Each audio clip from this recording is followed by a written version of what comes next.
We're eliminating 40 positions effective next month. But don't worry, we're creating an exciting new leadership role to guide our transformation. Warren's words echoed through the stunned conference room as 40 of my colleagues realized they were losing their jobs. The projected spreadsheet behind him showed departments slashed, teams dissolved, lives upended. I watched people I'd worked alongside for years, struggling to maintain composure.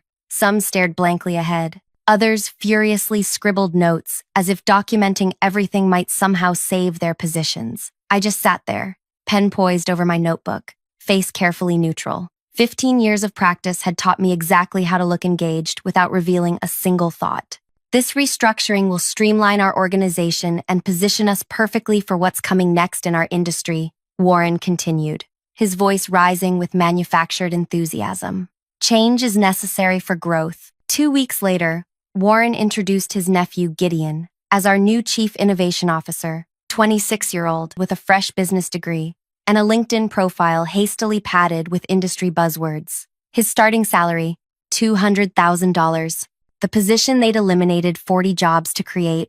Before I continue, thank you for listening to my story.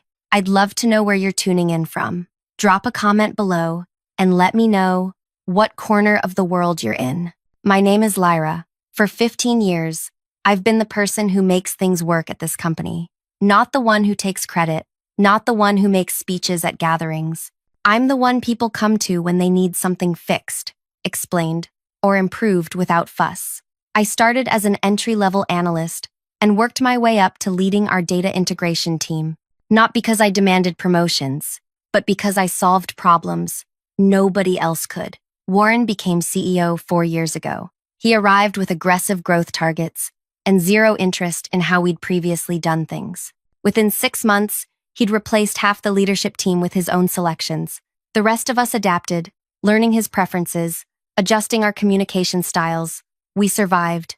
I survived by becoming exactly what he wanted to see: reliable, uncomplaining, and, most importantly, unthreatening. When Gideon arrived, I watched 40 empty desks from my workspace. 40 colleagues with families, mortgages, medical bills, gone. Meanwhile, Gideon spent his first week observing while playing games on his phone beneath the conference table.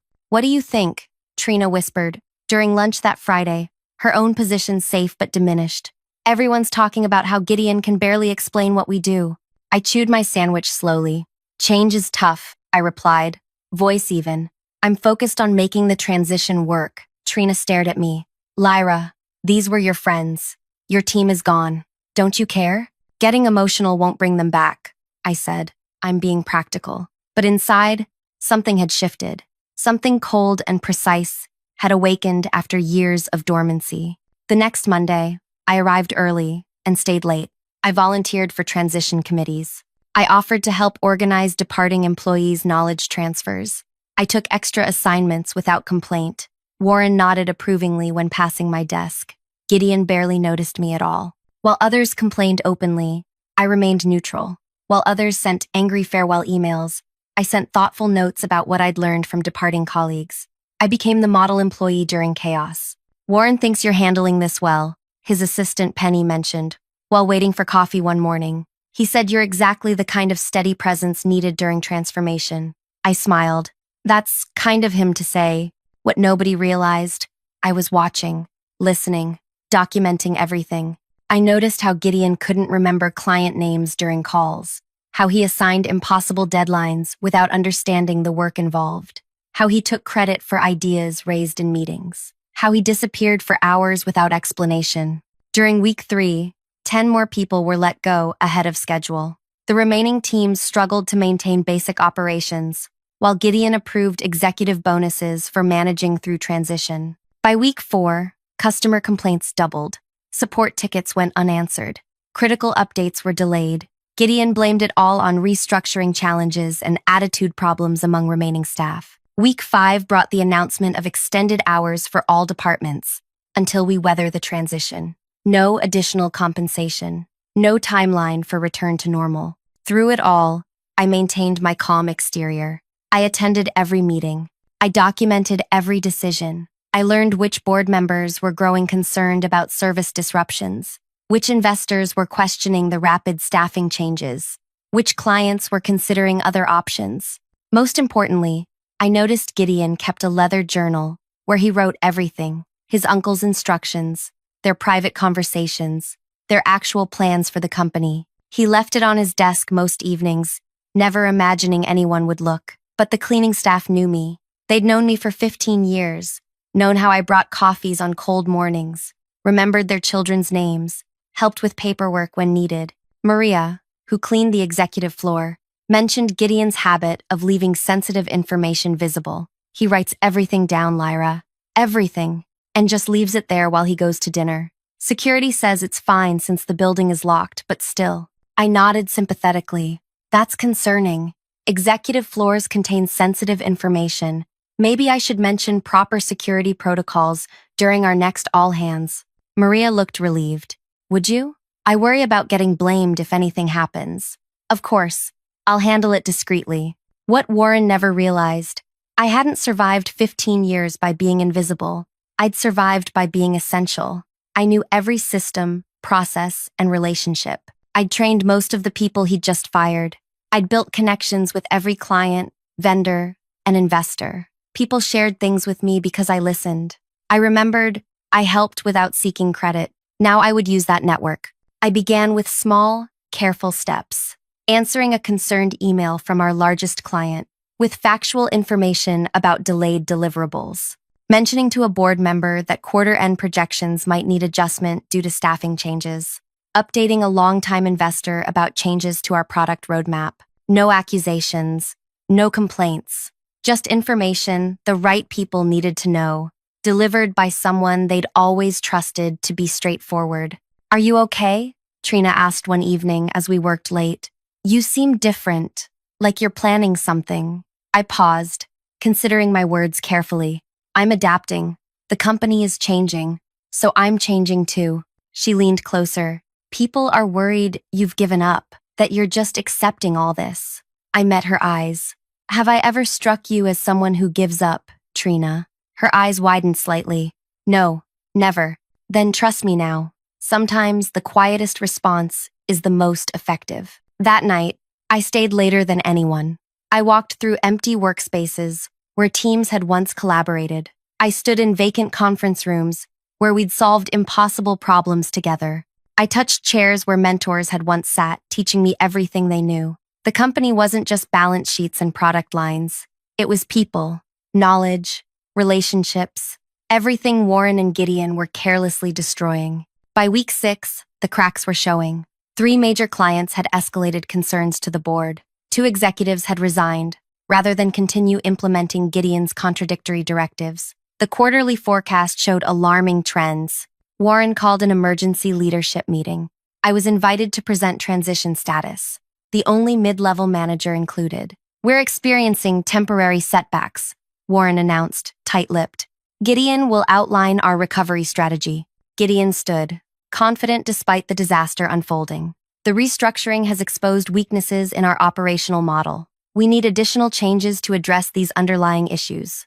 I sat quietly, taking notes as he proposed eliminating 10 more positions while creating 2 deputy roles to support his work. No one challenged him directly, though tension filled the room. When he finished, Warren nodded. Questions? Concerns? Silence. Then, Warren pointed to me. Lyra, you've been handling transition documentation. Your assessment? Everyone turned toward me. This was the moment of truth. The moment 15 years of patience had prepared me for. I believe our challenges go beyond staffing, I said calmly. May I share some observations about our current situation? Warren nodded, expecting the safe, supportive response I'd always provided. I pulled out my folder of carefully organized notes.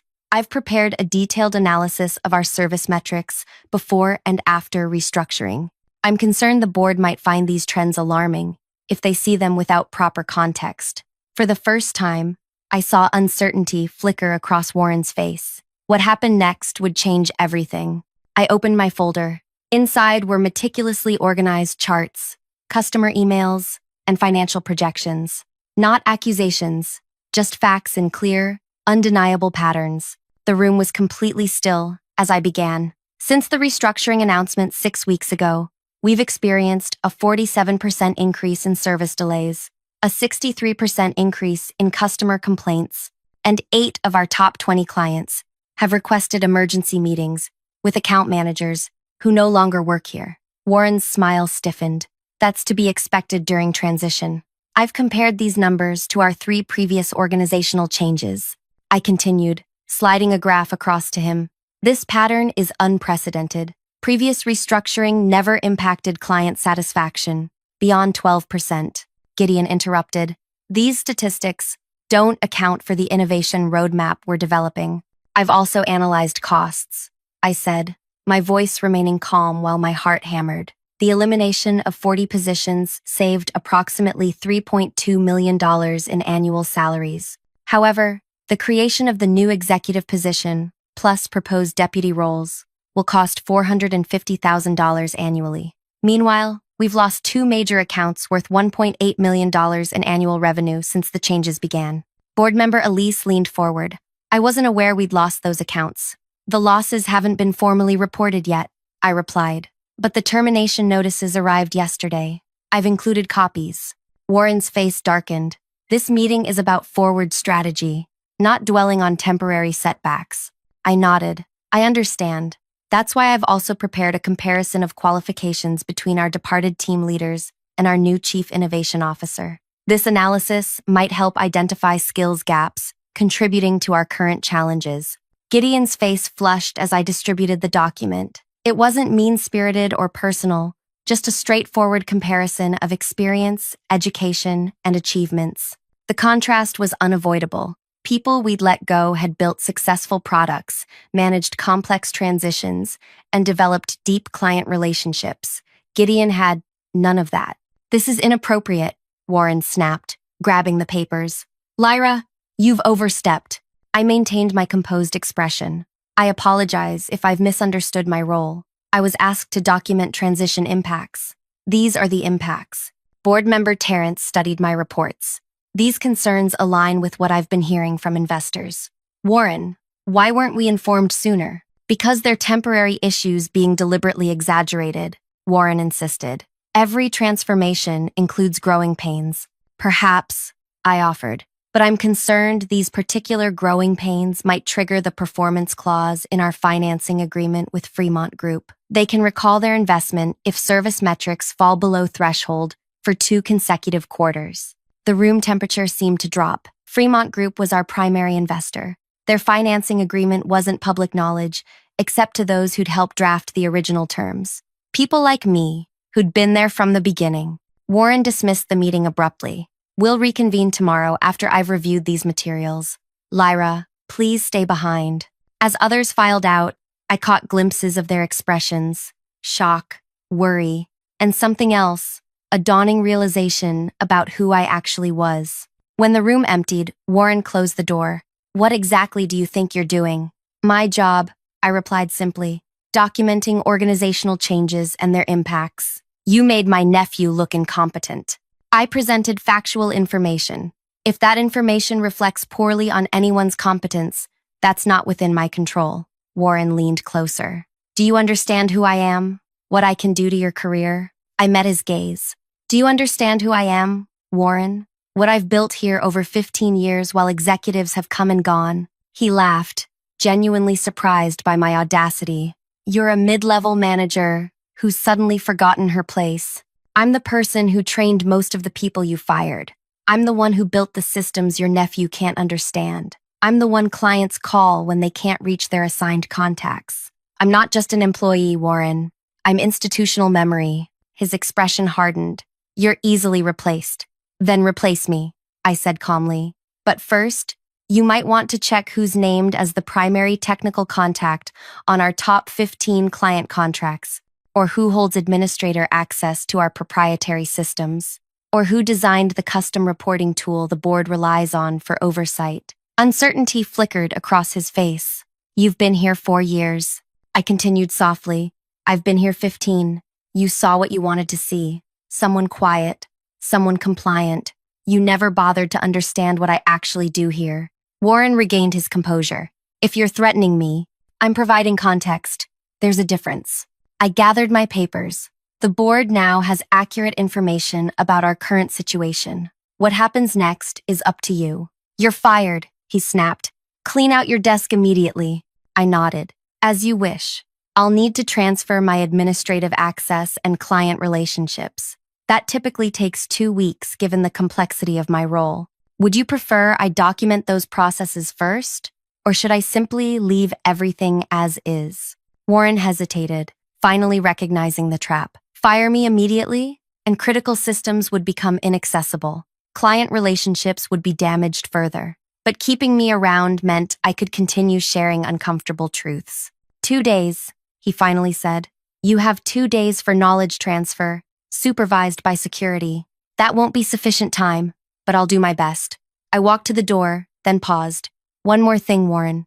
The board has my personal contact information, should they need clarification on anything in my reports. I'd never seen such fury on a human face.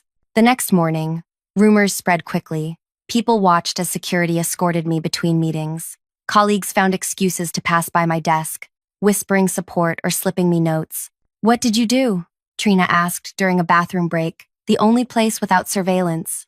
I told the truth, I replied, with documentation. Is it true, Warren said, he'd destroy your career? He can try. I washed my hands calmly. But I've spent 15 years building relationships that matter. Gideon avoided me entirely, canceling the knowledge transfer sessions Warren had demanded. Instead, I was instructed to create written documentation of all systems and processes. By the afternoon, 3 board members had contacted me separately for private conversations. Their questions were similar. How bad was it really? What was really happening with clients? How much did Warren know? Each time, I provided facts without emotion or speculation. Warren remained sequestered in his office, emerging only for brief, tense conversations with his leadership team. Gideon wasn't included in these meetings. As my second day drew to a close, Warren summoned me again. His demeanor had changed.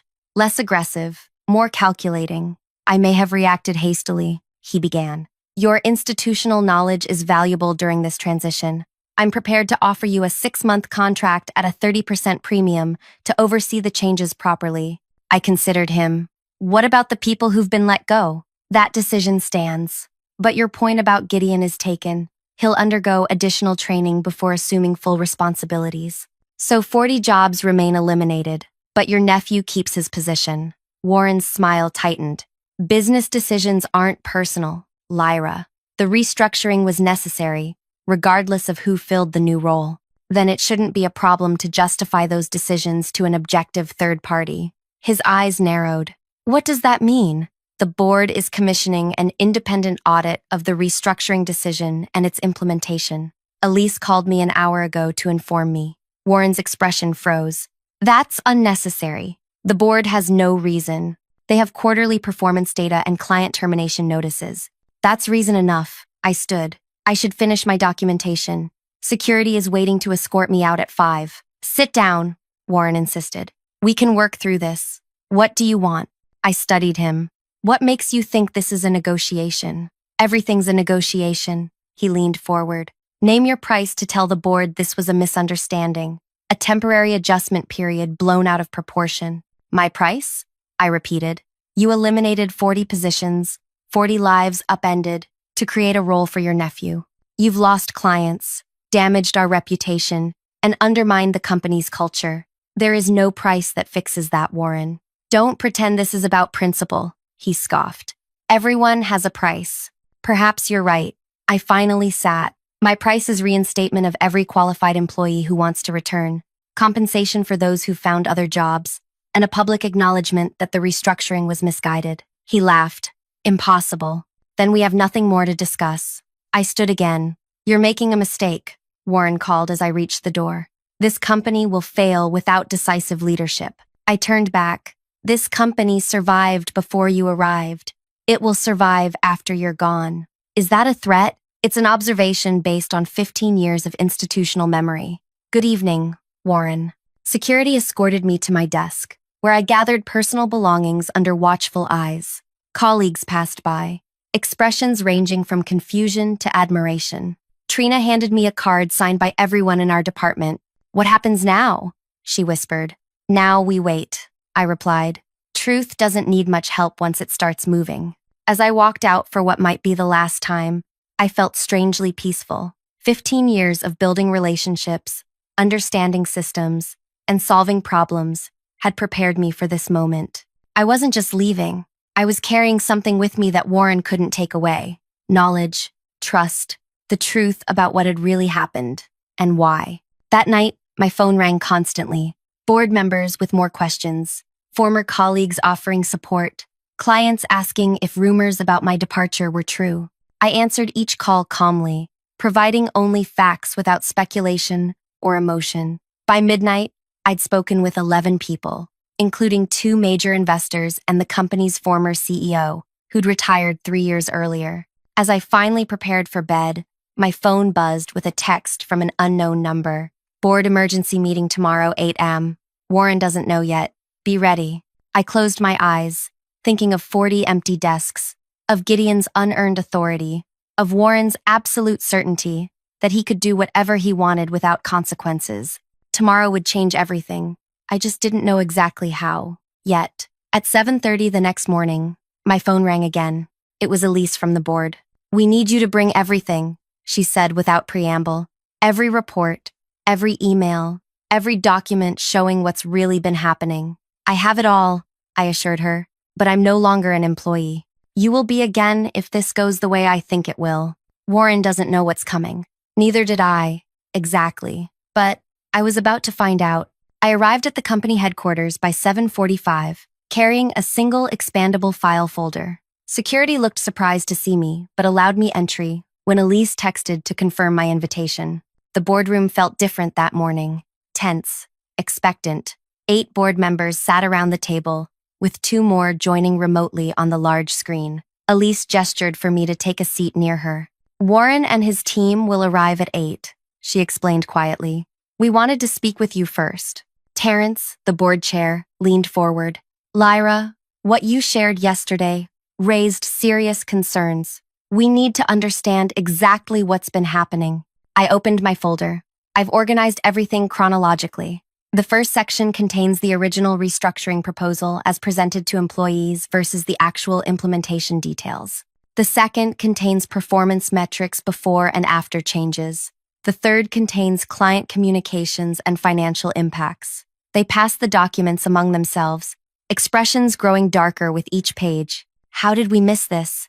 Jacqueline, another board member, murmured. "Because the official reports don't match reality," I explained.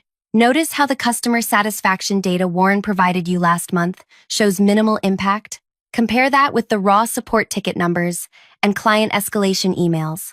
Elise flipped through client communications. "These are damning. Why didn't our account managers alert us?" "Because most of them were let go in the restructuring," I replied. "Their replacements are overwhelmed and afraid to speak up." Terrence studied me. "And you've kept all this documentation while doing your regular job?" "Documenting systems and processes is my regular job," I said simply.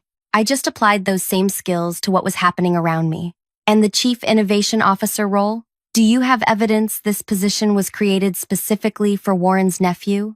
I handed him a slim folder. "These are Gideon's qualifications compared to the job description.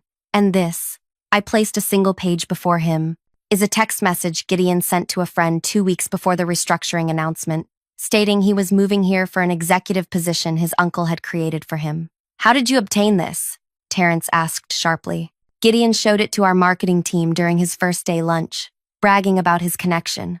3 people witnessed it. Their signed statements are attached." The board members exchanged glances. "One last question before they arrive," Elise said. "How much of this have you shared with people outside this room?" "Nothing beyond what I presented yesterday," I answered truthfully. "I believe in proper channels. The board should determine next steps, not me." Terrence nodded, satisfied. "Thank you, Lyra. Please stay for the meeting, but understand we may ask you to step out for certain discussions." At precisely 8 o'clock, Warren arrived with Gideon and 2 other executives. His confident stride faltered when he saw me. "What is this?" he demanded.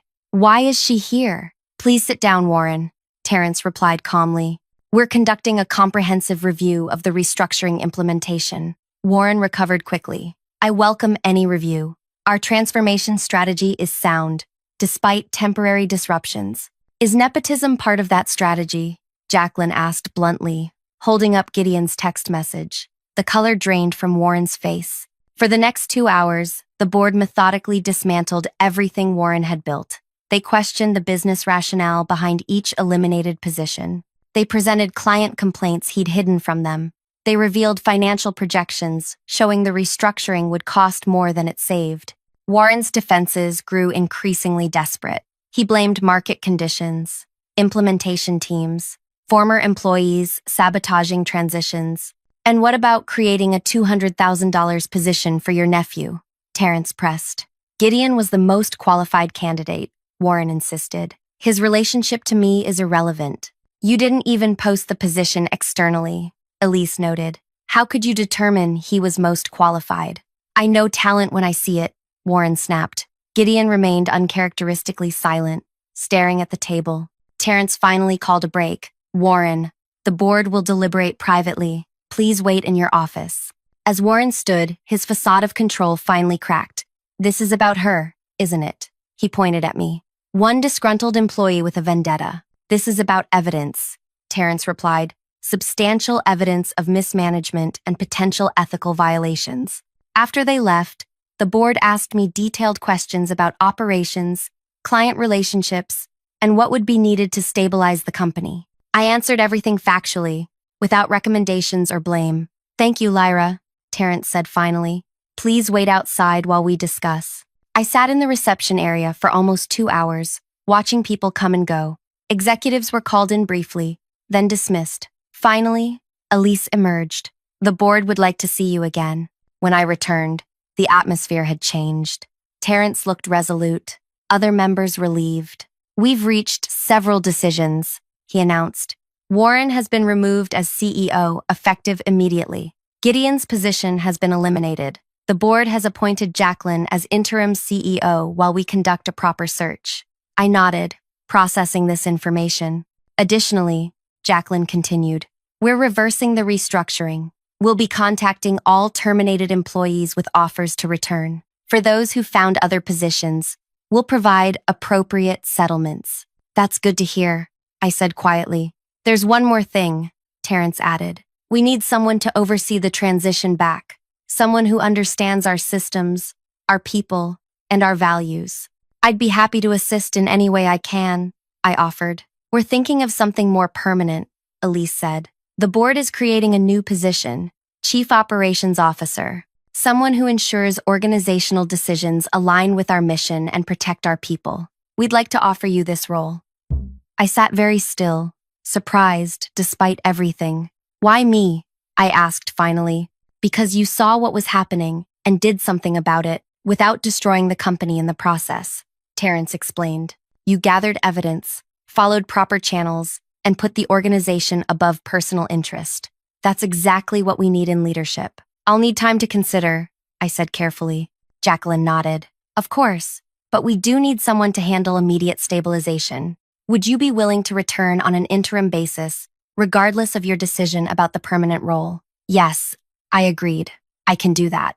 By afternoon, the news had spread throughout the company. Warren and Gideon had been escorted from the building. An all-hands meeting was scheduled for the following morning. As I walked through the office, colleagues stopped to watch. Some whispered, others smiled. Trina caught up with me near my old desk. Is it true? She asked breathlessly.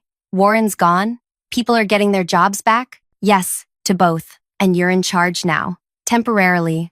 Just helping with the transition. She studied me. You planned this all along, didn't you? From the moment they announced the restructuring? No, I answered truthfully. I just paid attention, documented what happened, made sure the truth couldn't be buried or rewritten. That's the most devastating revenge I've ever seen, Trina said with something like awe. It wasn't revenge, I corrected her. It was justice. Over the next 6 weeks, we rebuilt what Warren had broken. 23 former employees returned, bringing back critical knowledge and relationships. Clients who had considered leaving recommitted after hearing about the changes. The board approved compensation packages for those who'd suffered financial hardship during the upheaval. Warren didn't go quietly. He threatened lawsuits, contacted investors directly, even tried to rally supporters within the company. but the evidence was irrefutable. The board stood firm. Eventually, he accepted a modest severance in exchange for a non-disparagement agreement. Gideon disappeared completely. No public statements, no social media presence, no contact with former colleagues. I heard he moved across the country to work for a family friend. 3 months later, I accepted the permanent COO position with 2 conditions. First, a policy prohibiting family members of executives from holding positions within the company. Second, a formal ethics committee with representation from all levels of the organization. The board unanimously approved both. On my first official day as COO, I walked through the office, no longer the quiet observer, but now the person responsible for protecting what we'd rebuilt. People nodded respectfully as I passed. Not with fear, as they had with Warren, but with something more valuable: trust. I stopped by Trina's desk. "How does it feel having your team back?" "Better than I expected," she admitted. "But different. We all are, I think." "Different how?" "More vigilant," she said thoughtfully. "More willing to speak up. Nobody wants to let things go too far again." That afternoon, I received an email from our largest client, congratulating me on the promotion. "We stayed because of you, Lyra. Because you were honest when others weren't. Because you put the work ahead of politics. That's the kind of leadership we want to partner with." That evening, I stood in my new office, looking out at the city lights. The door, which Warren had always kept closed, remained open. I wanted people to know they could walk in anytime. On my desk sat a simple frame containing a quote I'd chosen carefully: "The truth doesn't need to shout to be heard." I hadn't set out for revenge or power. I'd simply refused to participate in the destruction of something worthwhile. I'd protected what mattered by doing what I'd always done: paying attention, documenting carefully, and speaking truth when it counted most. Sometimes, the quietest person in the room is the one you should fear most. Not because they plan to harm you, but because they see you clearly, without the distortion of their own ego or ambition. The greatest power isn't in creating chaos, it's in restoring order from it. If you've stayed with me through this story, I want to thank you. Sometimes we need reminders that integrity and patience can be more powerful than bold declarations or dramatic confrontations. If this resonated with you, please leave a like and share your thoughts in the comments. Has anyone ever underestimated you? How did you handle it? I read every comment and would love to hear your experiences. Thank you for listening.